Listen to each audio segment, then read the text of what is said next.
Mire, sabemos que es como el Alka-Seltzer. Nadie sabe cómo alivia, pero alivia. Y me refiero al perdón. En efecto, aquel que tiene rencores y odios está enfermo en su corazón, en su ánimo, en sus emociones. Y en cuanto perdona, se alivia de este malestar.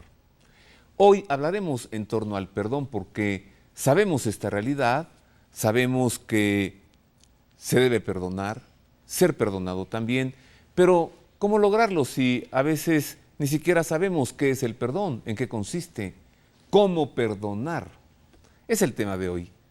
Es un placer saludarle, gracias por acompañarnos, quédese con nosotros.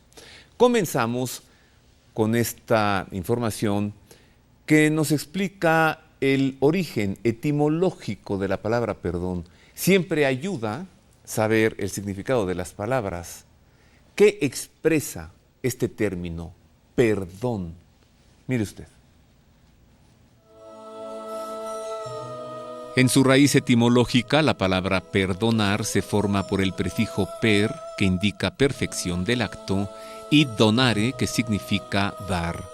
De esta manera, el perdón se entiende como la perfección de dar, un dar completo, pleno, pues si primero se dio algo de lo que se tiene derecho a exigir retribución, con el perdón se vuelve a dar porque todo se reintegra al estado original previo a la ofensa que ocasionó este perdón.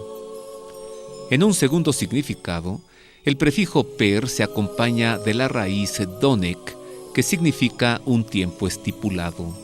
Así, el perdón se entiende como la perfección del tiempo que en una hipotética condena se habría de pasar prisionero. En este caso, quien perdona concede que se ha cumplido con el tiempo de la condena, aunque de hecho no haya sido así, por lo que el que perdona adelanta la liberación del condenado. En este sentido, es que en latín perdonar se decía ignosco, que significa desconocer.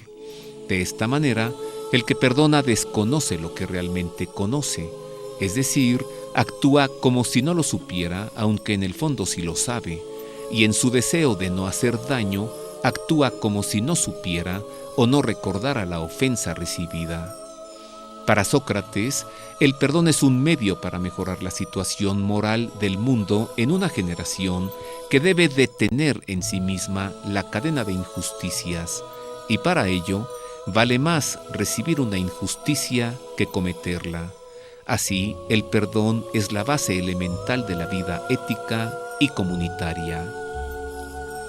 La palabra dimitire, que significa renunciar a un derecho, es la que se emplea en la oración del Padre Nuestro para implorar a Dios que renuncie al derecho que tiene de aplicar justicia, porque nosotros hemos hecho lo mismo al perdonar a quienes nos han ofendido. Esto para comenzar. Ahora, profundicemos en este tema del perdón. Confío en que al terminar este programa, usted sabrá ya qué es el perdón y tome la decisión de perdonar. Esto si logramos nuestra acometida hoy en el programa. Y para ello recibo con afecto a Jorge Luis Ortiz, maestro en filosofía, catedrático en la Universidad Pontificia de México. Jorge Luis, bienvenido, muchas gracias. Gracias, Roberto, muy amable la invitación, que aquí estamos otra vez. Gracias. ¿Qué pasa? ¿Por qué podemos decir que el perdón enferma? Más bien el no perdonar enferma. Sí, claro. Sí, el no perdonar. El no perdonar. El odio, el rencor. El rencor enferma. Cuando uno odia, cuando uno guarda rencor, el daño, la energía que va para el otro se vuelve hacia sí mismo. Entonces, yo quisiera darle el golpe a alguien y no lo puedo hacer. Entonces, esa energía se queda en el cuerpo haciendo el mismo daño que quisiera hacer fuera de él. Entonces, en ese sentido me estoy enfermando yo mismo. Puedo trasladarla, no puedo azotar la puerta. Y es una manera de fluir la energía. Pero si ni eso puedo hacer, porque el que me ofendió está lejos, o ya no está, o es más poderoso que yo, la energía me va corroyendo, incluso hasta celularmente.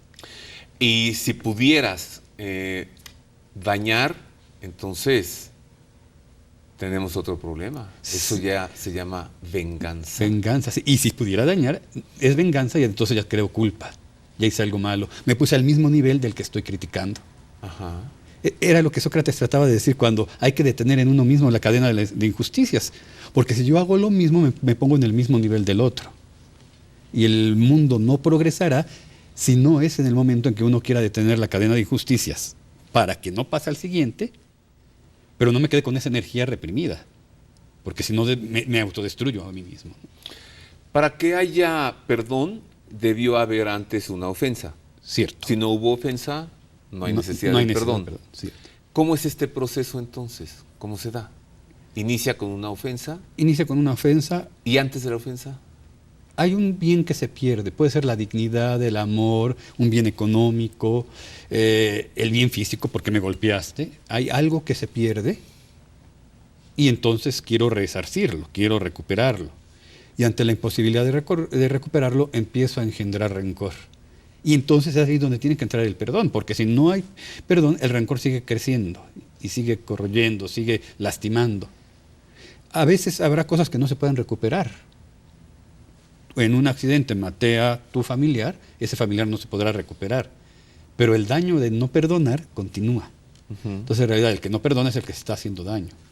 Entonces, cuando no se perdona, hay un odio, un rencor que está subiendo. Uh-huh. Pero habrá un límite, ¿no?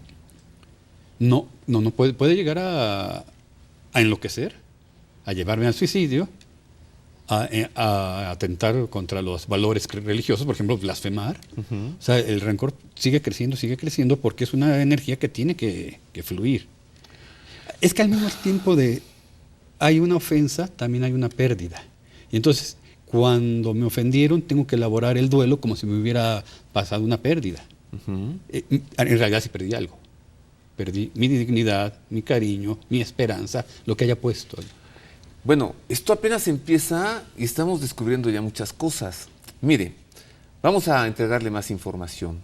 ¿En qué consiste la praxis del perdón? La práctica del perdón. ¿Qué lo rige? ¿Qué lo norma? El perdón tiene el poder de ir más allá de las ofensas, de trascenderlas. Se otorga el perdón por deudas mercantiles, económicas, jurídicas, penales y también se perdona por deudas en la dignidad ofendida. No se perdona porque se olvide, sino porque se quiere olvidar para restituir al otro en todos sus derechos. El perdón, así entendido, no es un permiso para ser pisoteado, sino una invitación a volver a caminar juntos. Es más que condenar la deuda, es una perfección en el dar, porque se da lo que se debe, se dona el tiempo de pena, se regala la dignidad de ser tratado nuevamente como iguales. El perdón no se origina en lo sensitivo, no se siente. El perdón se decide para que ambas partes ganen.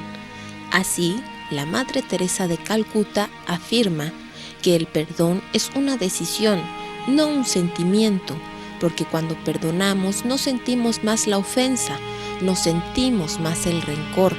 Perdona, que perdonando tendrás paz en tu alma y la tendrá el que te ofendió.